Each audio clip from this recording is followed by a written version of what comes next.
ಯಾರಾದರೂ ಕೂಡ ಇಂತಹ ಏನು ಸಮಸ್ಯಾತ್ಮಕ ಸ್ಥಳಗಳಲ್ಲಿ ನೀರಿಗೆ ಇಳಿಯುವಂಥ ಸಂದರ್ಭದಲ್ಲಿ ನಿರ್ದಾಕ್ಷಿಣ್ಯವಾಗಿ ಕ್ರಮ ತಗೊಂಡು ಅವರನ್ನು ನೀರಿಗೆ ಇಳಿಯೋದನ್ನು ತಡೆಗಟ್ಟಬೇಕು.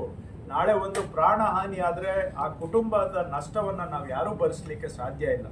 ಹಾಗಾಗಿ ಪ್ರಾಣ ಉಳಿಸೋದಿಕ್ಕೆ ಎಲ್ಲ ಕ್ರಮಗಳನ್ನು ಕೈಗೊಳ್ಳಬೇಕು.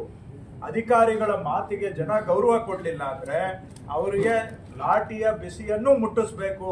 ನಮ್ಮನ್ನು ಜನ ಬೈಕೊಂಡ್ರೂ ಪರವಾಗಿಲ್ಲ, ಆದರೆ ಜನ ಪ್ರಾಣ ಉಳಿಸೋ ದೃಷ್ಟಿಯಿಂದ ನೀರಿಗೆ ಇಳಿಯುವಂಥದ್ದನ್ನು ಆದಷ್ಟು ತಡೆಗಟ್ಟಬೇಕು ಅನ್ನುವಂಥ ಸೂಚನೆಯನ್ನು ನಾನು ಅವರಿಗೆ ಕೊಟ್ಟಿದ್ದೇನೆ. ಒಟ್ಟಾರೆ ಇವತ್ತು ಪುಣ್ಯಕ್ಕೆ ಕಳೆದ 2 ದಿನದಿಂದ ಸ್ವಲ್ಪ ಮಳೆ ಕಡಿಮೆ ಆಗಿದೆ. ಹಾಗಾಗಿ ಪ್ರವಾಹ ಪರಿಸ್ಥಿತಿ ಸ್ವಲ್ಪ ಹತೋಟಿಗೆ ಬರ್ತಾ ಇದೆ.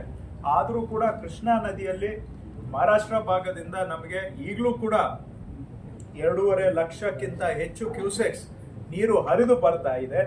ಘಟಪ್ರಭಾದಲ್ಲೂ ಕೂಡ ಮೊನ್ನೆ 80,000 ಕ್ಯೂಸೆಕ್ಸ್ ಹರಿದು ಬರ್ತಾ ಇದ್ದಂಥದ್ದು ಇವತ್ತು 50,000 ಕ್ಯೂಸೆಕ್ಸ್ಗೆ ಇಳಿದಿದೆ. ಸೊ ಹತ್ತತ್ರ 2.25 3 ಲಕ್ಷ ಕ್ಯೂಸೆಕ್ಸ್ ಒಳಹರಿವು ಇದೆ ನಮಗೆ.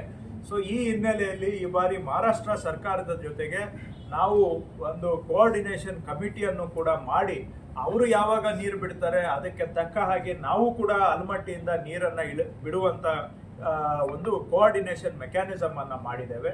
ಹಾಗಾಗಿ ಈ ಬಾರಿ ಆಲ್ಮಟ್ಟಿಯಿಂದ ತಳಕ್ಕೆ ಬಹಳ ನೀರನ್ನು ಬಿಟ್ಟಿದ್ದೇವೆ.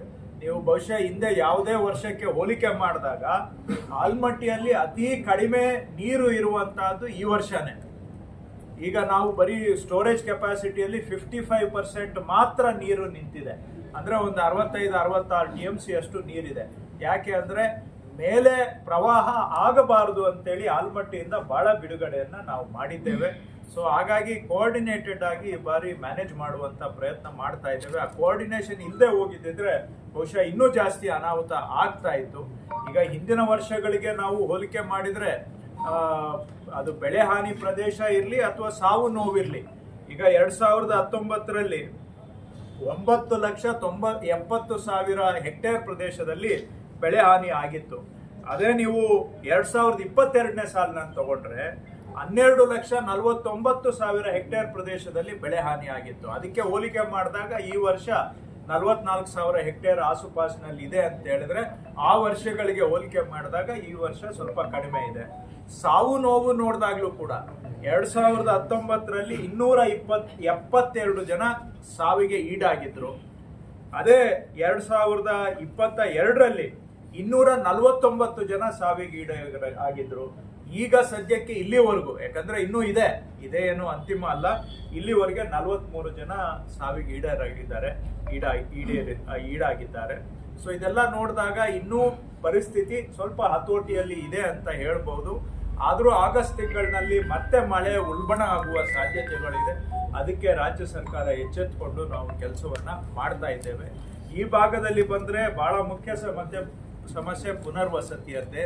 ಸೊ ಬಹಳ ವರ್ಷಗಳಿಂದ ಪುನರ್ವಸತಿ ಕೆಲಸ ಬಹಳ ನಿಧಾನಗತಿಯಲ್ಲಿ ಸಾಗಿದೆ, ನಿರೀಕ್ಷಿತ ಮಟ್ಟದಲ್ಲಿ ಆಗ್ತಾ ಇಲ್ಲ.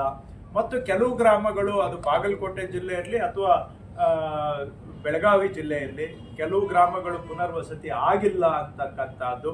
ಸೊ ಅದಕ್ಕೆ ನಾನು ಈಗ 2 ಜಿಲ್ಲಾಧಿಕಾರಿಗಳ ಜೊತೆ ಮೀಟಿಂಗ್ ಮಾಡಿ, ಮಾನ್ಯ ಜಿಲ್ಲಾ ಉಸ್ತುವಾರಿ ಸಚಿವರು ಬಾಗಲಕೋಟೆ ಅವರು ಇದ್ರು, ಈ ಭಾಗದ ಶಾಸಕರು ಇದ್ರು, ಆ ಭಾಗದ ಶಾಸಕರು ಇದ್ರು, ಅವರೆಲ್ಲರ ಸಮ್ಮುಖದಲ್ಲಿ ನಾನು ಸೂಚನೆ ಕೊಟ್ಟಿದ್ದೇನೆ. ಒಂದು ಹಂತದವರೆಗೆ ಇಲ್ಲಿವರೆಗೂ ಆಗಿದೆ, ಇಲ್ಲ ಅಂತಲ್ಲ, ನಿಧಾನ ಆಗಿದೆ ನಿಜ. ಆದರೆ ನಾನು ಹಿಂದೆ ಸರ್ಕಾರ, ಆ ಸರ್ಕಾರ, ಈ ಸರ್ಕಾರ ಇದರಲ್ಲಿ ದೂಷಣೆ ಮಾಡುವಂತಹದ್ದು ಯಾವುದೂ ಇಲ್ಲ. ನಾವು ಇದರಲ್ಲಿ